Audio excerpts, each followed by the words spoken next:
The good old days. Food was so much cheaper. Traffic was so much better. Movie tickets were so much cheaper. The original version of that movie was so much better back then. That vacation I went on, absolutely phenomenal.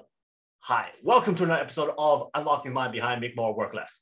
My name is Fong. I'm an entrepreneur, business strategist, real estate investor, speaker, and also a best-selling author. And every single day, I help others unlock the potentials and guide them to succeed. Today on Unlocking Mind, we talk about another cognitive bias. And the reason why I have this show is so that we can better understand how our minds work, make better decisions, build stronger relationships, and of course, avoid certain cognitive traps. So for today's cognitive bias, we're going to be talking about Rosy Retrospection. So what exactly is that? That is the tendency to recall past memories more fondly than the present. And even though if everything was completely equal, just think back, was food actually that much cheaper back then? Were movie tickets actually cheaper back then? Maybe they were, but so was minimum wage. Minimum wage was actually lower back then. So all things are considered equal. But we tend to think that back then, everything was so much better. Back then, the original version was better. Back then, things were cheaper. Back then, the good old days, the nostalgia of everything. And that's because our minds tend to like to remember things that are positive. We like to give ourselves that good feel about what happened in the past. That gives us the good positive self-esteem. We tend to take all the negative stuff, the other things that weren't as great, and that memory tends to kind of just fade away. Think about this. The very first time you went skydiving, or the very first time you went up on stage to speak, the very first time you went and performed something, the very first time you went for an interview. What do you think about it? Now you might say, oh, it was the best experience. Oh, that interview was just normal. That skydiving experience was absolutely phenomenal, very, very exciting. But if we think back to exactly the time that we were preparing for it, or going up on that plane, or about to walk up on stage, or the first words we spoke on stage, we might be thinking, wow, I'm scared, I'm nervous. This is the worst feeling in the world. This is not fun at all. I don't want to do this ever again.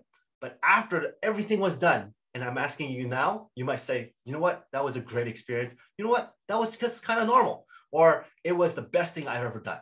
And that's because we tend to remember things in a better light. We tend to remember things in a positive standpoint.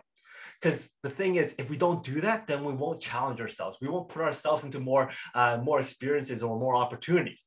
Just imagine this. If we went to a job interview, it was the worst interview ever, where we go, you know what, I'm never going to do interviews again because it was bad. It was a bad experience. I didn't feel good. It made me feel scared, all that kind of stuff. And you stop yourself from going and doing other interviews. So if we let that happen, then we're not going to grow. We're not going to seek new opportunities. But because of Rosy Retrospection, we kind of look back and go, you know what, I can learn from it. That was not that bad. We could actually grow from it and then try something else again, or try it again and again and again. And then all of a sudden, you know what? It was a normal interview. It felt great. I can do better. So then you kind of take that and boost up our self-esteem. That's why we tend to think things on a better light. We tend to remember things from a better light.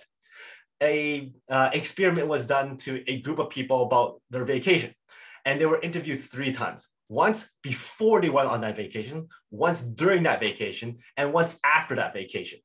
And most likely not before they went on vacation, they all said, you know what, I'm very, very excited about this vacation. It's going to be fun. It's going to be great.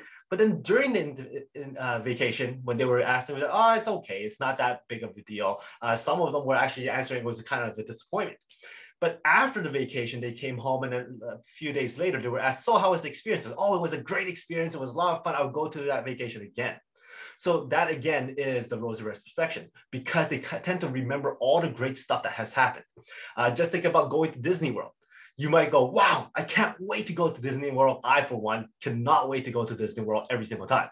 And after the fact, I come back and go, man, that was a great experience. I love Disney. It was a lot of fun. But during the time that you were at Disney, you might go, wow, all these lineups, that's not very fun. What? This food is not exactly the best food in the world. What? I have to pay for this. I have to pay for that. This is not a great experience. But after the fact, you kind of forget all that stuff and remember all the great experiences, all the great memories, all the fun that you had during that vacation. So that is Rosy Retrospection. And that's why it's so important, because we tend to like to think about the good stuff. We like to tend to remember all the good positive stuff that's happened to us.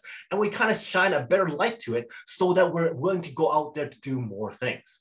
Just like nostalgia, we tend to believe all the great stuff happened in the past, and we kind of reminisce as to what all that great experience gave us, because we felt good doing those things and we like to remember those things. So that is Rosy Retrospection. Hopefully you enjoyed this episode of Unlocking Mind. And if you did, please go back and watch some of my other episodes on Unlocking the Mind. And of course, we have a lot of other shows, the Peak Potential Success Show, the Make More Mind Bites, and the Master Mind Bites. It's up every single week. Thank you very much for your your time, your comments, your subscriptions. I can't wait to see those comments. And until next time, today is the day to lock your peak potential. I'll see you later.